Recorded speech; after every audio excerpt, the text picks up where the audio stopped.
Hi friends, എല്ലാവർക്കും ലുബീഷാസ് കിച്ചൻ്റെ പുതിയൊരു വീഡിയോയിലേക്ക് സ്വാഗതം. അപ്പോൾ ഇന്ന് ഞാനിവിടെ തയ്യാറാക്കുന്നത് തൈര് വീട്ടിലുണ്ടെങ്കിൽ സിമ്പിളായിട്ട് തയ്യാറാക്കി എടുക്കാൻ പറ്റുന്നൊരു കറിയാണ്.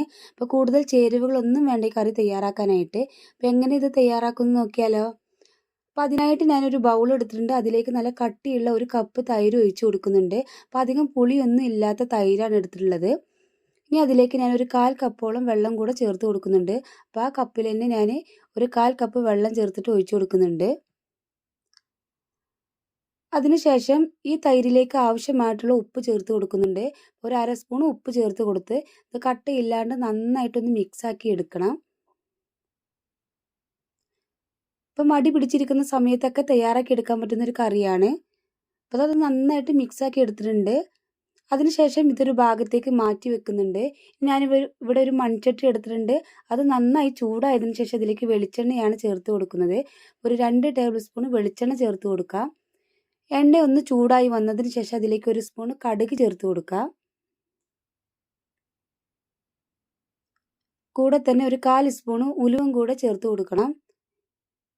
അതിനുശേഷം ഇതിലേക്ക് ഒരു 1/2 സ്പൂൺ ചെറിയ ജീരകമാണ് ചേർത്ത് കൊടുക്കുന്നത്. എന്നിട്ട് ഇതെല്ലാം ഒന്ന് പൊട്ടി വരണം.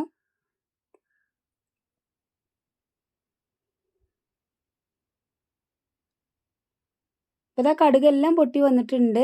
ഇനി ഇതിലേക്ക് ഞാൻ ചേർത്ത് കൊടുക്കുന്നത് പച്ചമുളകാണ്. എരിവിന് ആവശ്യമായിട്ടുള്ള ഒരു 4 പച്ചമുളക് ചെറുതായിട്ട് കട്ട് ചെയ്തിട്ട് ചേർത്ത് കൊടുക്കുന്നുണ്ട്. അപ്പോൾ എരിവൊക്കെ ഓരോരുത്തരുടെ ഇഷ്ടത്തിനനുസരിച്ച് കൂട്ടുകയും കുറയ്ക്കുകയും ചെയ്യാം. ഇനി ഇതിലേക്ക് ഒരു ചെറിയ പീസ് ഇഞ്ചി ചെറുതായിട്ട് കട്ട് ചെയ്തിട്ട് ചേർത്ത് കൊടുക്കുന്നുണ്ട്.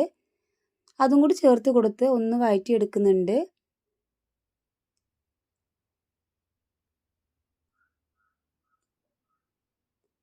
അതിനുശേഷം ഇതിലേക്ക് സബോളയാണ് ചേർത്ത് കൊടുക്കുന്നത്.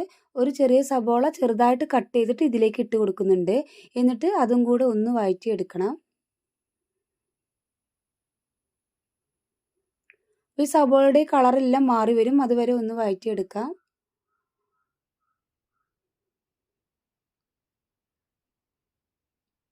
ഇനി ഇതിലേക്ക് ഞാൻ ഒരു തണ്ട് കറിവേപ്പില ചേർത്ത് കൊടുക്കുന്നുണ്ട്. അതിനുശേഷം വറ്റൽമുളകാണ്, ഒരു 3 വറ്റൽമുളക് ഒന്ന് കട്ട് ചെയ്തിട്ട് ചേർത്ത് കൊടുക്കുന്നുണ്ട്. അതും കൂടെ ചേർത്ത് കൊടുത്ത് നന്നായിട്ടൊന്ന് മിക്സാക്കി എടുക്കുന്നുണ്ട്. അതിനുശേഷം ഒരു 1/2 സ്പൂൺ ഉപ്പ് ചേർത്ത് കൊടുക്കുന്നുണ്ട്. അപ്പോൾ തൈരിൽ ഉപ്പ് ചേർത്തിട്ടുണ്ട്. അപ്പോൾ കുറച്ച് മാത്രം ചേർത്ത് കൊടുത്താൽ മതി. ഉപ്പ് ചേർത്ത് കൊടുക്കുകയാണെങ്കിൽ സബോള പെട്ടെന്ന് തന്നെ വഴറ്റി കിട്ടും. ഉപ്പും കൂടി ചേർത്ത് കൊടുത്ത് നന്നായിട്ടൊന്ന് വഴറ്റിയെടുക്കാം.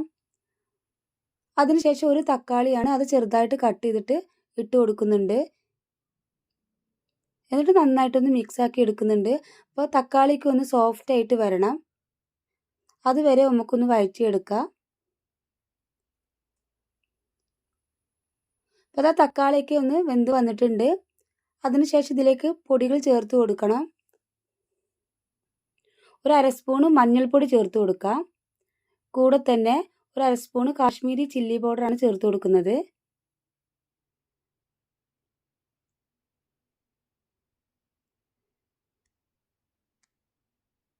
കാശ്മീരി ചില്ലി പൗഡർ ആണെങ്കിൽ നല്ല കളറും കിട്ടും, എരിവും കുറവായിരിക്കും.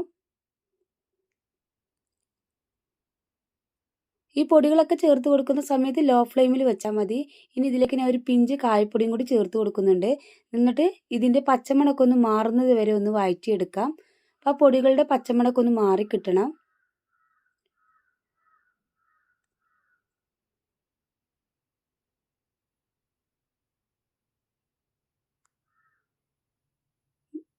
പൊടികളുടെ പച്ചമണമൊക്കെ മാറി വന്നിട്ടുണ്ട്. അതിനുശേഷം ഫ്ലെയിം ഓഫ് ചെയ്തതിന് ശേഷം വേണം തൈര് ഒഴിച്ച് കൊടുക്കാനായിട്ട്. ഞാൻ ഫ്ലെയിം ഓഫ് ചെയ്തിട്ടുണ്ട്. അതിനുശേഷം തൈര് ഒഴിച്ച് കൊടുക്കുന്നുണ്ട്. അപ്പോൾ തൈര് തിളച്ച് പോകരുത്, ഫ്ലെയിം ഓഫ് ചെയ്തതിന് ശേഷം മാത്രം ഒഴിച്ച് കൊടുത്താൽ മതി. എന്നിട്ട് നന്നായിട്ടൊന്ന് മിക്സാക്കി എടുക്കുന്നുണ്ട്. ഈ സമയത്ത് ഉപ്പിൻ്റെ കുറവൊക്കെ ഉണ്ടെങ്കിൽ ചേർത്ത് കൊടുക്കാവുന്നതാണ്. അപ്പോൾ വളരെ സിമ്പിളായിട്ട് തയ്യാറാക്കി എടുക്കാൻ പറ്റുന്നൊരു കറിയാണ്. അപ്പോൾ ഇതിലേക്ക് വേറെ പച്ചക്കറികളുടെ ആവശ്യമൊന്നുമില്ല.